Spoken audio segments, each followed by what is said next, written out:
পশ্চিমবঙ্গের অস্থায়ী এবং চুক্তিভিত্তিক কর্মচারীদের জন্য রয়েছে একটি আপডেট।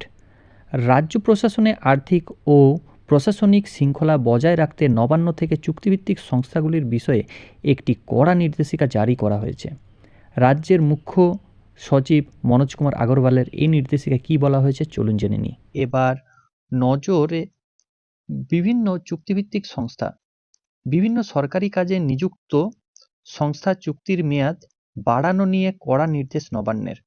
বর্তমান চুক্তির মেয়াদ শেষ হওয়ার অন্তত ৩ মাস আগে নতুন টেন্ডার প্রক্রিয়া শুরু করতে হবে। সমস্ত চালু চুক্তিভিত্তিক বিষয়ে চুক্তির বিষয়ে প্রত্যেক মাসে পর্যালোচনা করবেন সংশ্লিষ্ট দপ্তরের প্রধান। চুক্তির তালিকা নিয়মিত অর্থ দপ্তরের কাছে পাঠানোর নির্দেশ। একটা ভালো কিন্তু পজিটিভ দিক এখান থেকে বোঝা যাচ্ছে। আরো কি লেখা রয়েছে দেখুন, কোনো অবস্থাতেই পুরনো চুক্তির মেয়াদ বৃদ্ধি বা পুনর্বীকরণের প্রস্তাব গ্রহণ করা যাবে না। সময় মতো নতুন টেন্ডার না ডাকলে বা অনুমোদনহীনভাবে চুক্তির মেয়াদ বাড়ালে তা আর্থিক শৃঙ্খলাভঙ্গ হিসেবে গণ্য হবে। পৌরসভা, পঞ্চায়েত, রাজ্য সরকারি সংস্থা ও অন্যান্য স্বশাসিত প্রতিষ্ঠান এই নির্দেশিকা কার্যকর হবে। নির্দেশ পালন করতে হবে সংশ্লিষ্ট দপ্তর ও অধীনস্থ অফিসার প্রধানদের। বিভিন্ন দপ্তরের প্রধানদের উদ্দেশ্যে নির্দেশিকা জারি করলেন রাজ্যের মুখ্য সচিব মনোজ কুমার আগরওয়াল। নবান্ন সূত্র থেকে এই খবর।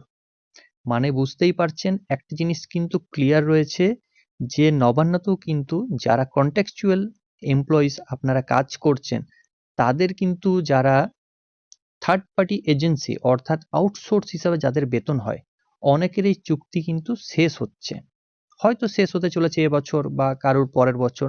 তাদেরকে কিন্তু মেয়াদ বাড়ানো নিয়ে একটা কিন্তু আর বাড়ানো হবে না, এরকম একটা পজিটিভ ভাইবস আসছে। এক্ষেত্রে সুবিধা কি যারা কন্ট্রাকচুয়াল করছেন? অবশ্যই একটা সুবিধা এটা হতে পারে যে অন্য কোনো কোম্পানি হয়তো টেন্ডার হবে, যে কোম্পানি আগে ছিল না সেই কোম্পানি হয়তো থাকবে না, নতুন কোনো কোম্পানি আসবে।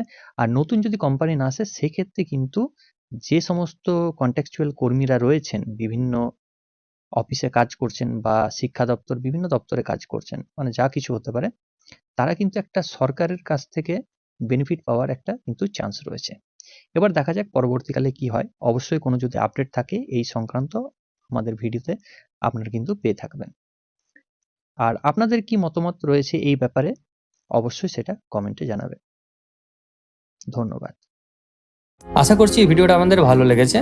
যদি ভালো লেগে থাকে অবশ্যই চ্যানেলটিকে লাইক, কমেন্ট এবং সাবস্ক্রাইব করবেন এবং পাশে যে বেল আইকন রয়েছে সেটাকে ক্লিক করবেন নিয়মিত সবার প্রথম সঠিক আপডেট পাওয়ার জন্য। সো থ্যাংক ইউ, ধন্যবাদ এই ভিডিওটা শেষ অবধি দেখার জন্য।